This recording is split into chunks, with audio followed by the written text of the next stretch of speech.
জনপ্রতিনিধি এখানে বলেছেন, আমাদের যারা কর্মকর্তারা সবকিছু যারা বলেছেন তাদের বক্তব্য থেকে ওনারা সমৃদ্ধ হয়েছেন, সচেতন হয়েছেন।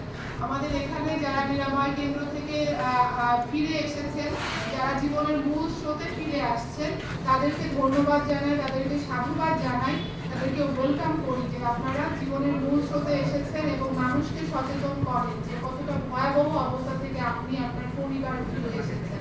আমার মনে হয় আমরা অনেকক্ষণ শুনেছি, আমরা সবাই মাদকের বিষয়ে আমাদের সকল আশেপাশে সকলকে সচেতন করার জন্য সবসময় সজাগ থাকবো। আমাদের প্রিন্ট ইলেকট্রনিক মিডিয়া সাংবাদিকবৃন্দ কিন্তু বলেছেন যে কোন এরিয়াগুলো মাদকের জন্য আমাদের কাছে হুমকির স্বরূপ এবং কোন এরিয়াগুলো নষ্ট হয়ে যাচ্ছে, সামাজিক বন্ধন নষ্ট হয়ে যাচ্ছে, সেই এরিয়াগুলোতে আমরা আরো নজর দিব।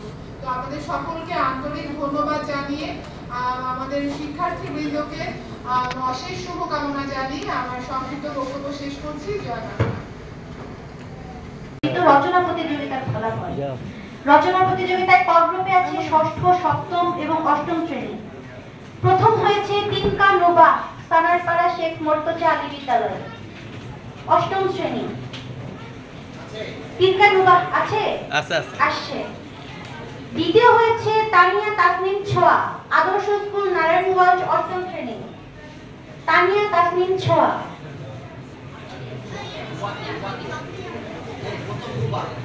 প্রথম হয়েছে রুবা।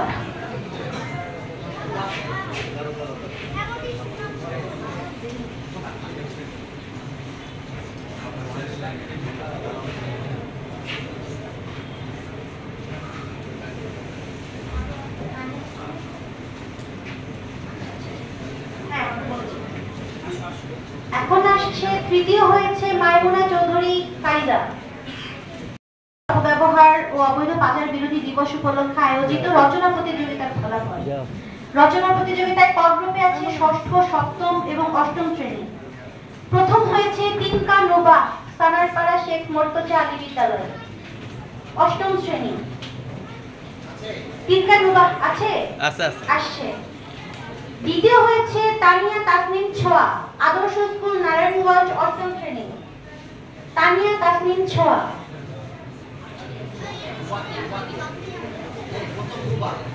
প্রথম হয়েছে রুবা।